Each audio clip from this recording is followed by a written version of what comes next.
করছেন বিএনপির মহাসচিব মির্জা ফখরুল ইসলাম আলমগীর।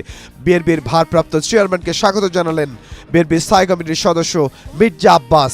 বিএনপির ভারপ্রাপ্ত চেয়ারম্যানকে স্বাগত জানালেন বিএনপির স্থায়ী কমিটির সদস্য সালাউদ্দিন আহমদ। বিএনপির স্থায়ী কমিটির সদস্য যারা, তারা আগেই হযরত শাহজালাল আন্তর্জাতিক বিমানবন্দরে তাকে স্বাগত জানানোর জন্য, তাকে শুভেচ্ছা জানানোর জন্য উপস্থিত হয়েছেন। আমরা একটু আগেই বলেছি, এখন এই বিএনপির গয়েশ্বরচন্দ্র রায়, আমরা তাকে দেখছি বিএনপির স্থায়ী কমিটির সদস্য, তিনি স্বাগত জানাচ্ছেন বিএনপির ভারপ্রাপ্ত চেয়ারম্যান তারেক রহমানকে। ডক্টর মঈন খান, তিনি স্বাগত জানাচ্ছেন বিএনপির স্থায়ী কমিটির সদস্য নজরুল ইসলাম খান, তিনি স্বাগত জানাচ্ছেন বিএনপির ভারপ্রাপ্ত চেয়ারম্যান জনাব তারেক রহমানকে।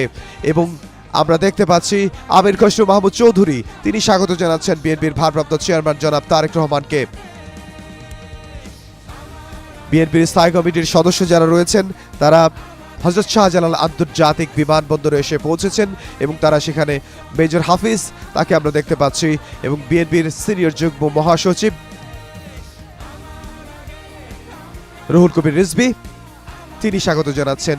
আমরা দেখেছি যারা রাজপথে ছিলেন, রাজপথের নেতৃবৃন্দ, বিএনপির স্থায়ী কমিটির সদস্য, তাদেরকে আমরা দেখতে পাচ্ছি বিএনপির ভারপ্রাপ্ত চেয়ারম্যান জনাব তারেক রহমান তাকে স্বাগত জানাচ্ছে, তার সঙ্গে করমর্দন করছেন। এবং বিএনপির ভারপ্রাপ্ত চেয়ারম্যান জনাব তারেক রহমান, তিনি এসে পৌঁছেছেন এবং একটু পরেই তিনি বিএনপির স্থায়ী কমিটির সদস্যদের নিয়ে তিনি পৌঁছবেন যেখানে লাখো জনতা অপেক্ষা করছেন বিএনপির ভারপ্রাপ্ত চেয়ারম্যান জনাব তারেক রহমান তার জন্য, তাকে এক নজর দেখার জন্য সেখানে অপেক্ষা করছেন। আমরা এখন সরাসরি দেখতে পাচ্ছি যে চিত্রটি,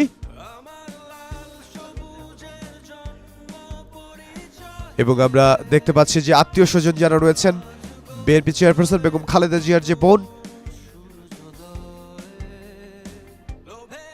ব্রিগেডিয়ার জেনারেল শামস, যিনি নিরাপত্তার দায়িত্বে আছেন এবং তিনি প্রধান হিসেবে দায়িত্ব পালন করছেন।